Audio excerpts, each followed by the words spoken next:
विटा नगरपालिका आपल्या ताब्यात नाही याचे शल्य माझ्या मनात आहे। विरोधकांच्या 40 वर्षांच्या सत्तेत विटा शहराचं फार मोठं नुकसान झाले। हे नुकसान भरून काढण्यासाठी विटा नगरपालिकेची सत्ता मला पाहिजे।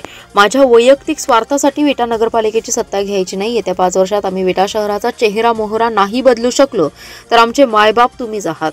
त्यामुळे आम्ही चुकलो तर आम्हाला चूक सुधारण्याची संधी नाही पण आमची जागा दाखवण्याची संधी जनतेला आहे। त्यामुळे एक वेळ विटेकर जनतेने आम्हाला विटा पालिकेची सत्ता द्यावी। विटा शहराचा सर्वांगीण विकास करून चेहरा मोहरा बदलून दाखवतो अशी भावनिक साद आमदार सुहास बाबर यांनी घातली आहे। मेटकरी परिवार आणि धनगर समाज बांधवांच्या वतीने आयोजित केलेल्या नागरी सत्काराला उत्तर देताना ते बोलत होते। यावेळी बोलताना आमदार सुहास बाबर म्हणाले, विधानसभा निवडणुकीवेळी मी जनतेला एकही चुकीचं काम करणार नाही हा शब्द दिला होता। त्यामुळे माझ्या आमदारकीच्या कार्यकाळात कोणतेही चुकीचे काम करणार नाही। जनतेला दिलेला शब्द तंतोतंत पाळण्याची नैतिक जबाबदारी माझी आहे।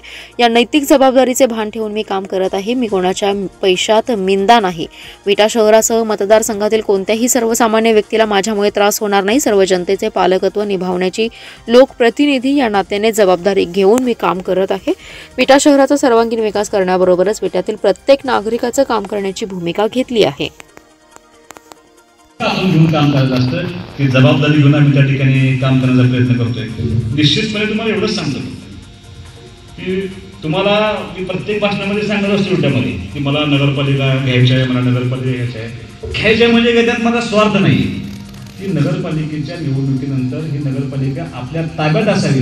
कशासाठी असावी त्याला काही कारण आहे की मी पंचायत समितीमध्ये काम केले 5 वर्ष, मी जिल्हा परिषदला 5 वर्ष काम केले। सुदैवानं तुमच्या आशीर्वादाने मी विधानसभेमध्ये काम करतोय। पण हे करत असताना एक शल्य फक्त आहे की ही नगरपालिकेची सत्ता कशासाठी पाहिजे।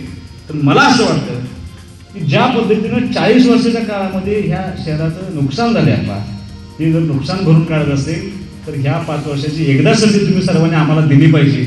आणि 5 वर्षामध्ये जर आम्ही चेहरा मोहरा नाही बदलू शकलो, शेवटी असं आहे की आमचे मायबाप तुम्हीच आहे।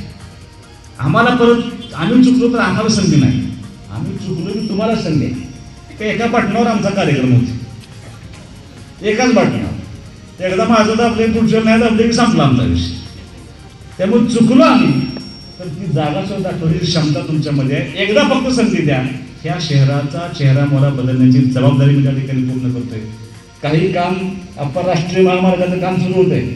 आपल्या सरकार दवाखान्यापासून मांजरीला जाणार रस्ता 1 महिन्यामध्ये त्या ठिकाणी काम सुरू होत आहे। तो 12 मीटरचा कॉन्क्रीटचा रस्ता होतोय। मुंबईपासून बेंगलोर जाणारा एक राष्ट्रीय महामार्ग आपल्या मतदारसंघातून जातोय। आणि हे सगळं करत असताना उद्योग मंत्री मात्र आमचे अत्यंत हुशार आहेत, अत्यंत ब्रिलियंट माणूस आणि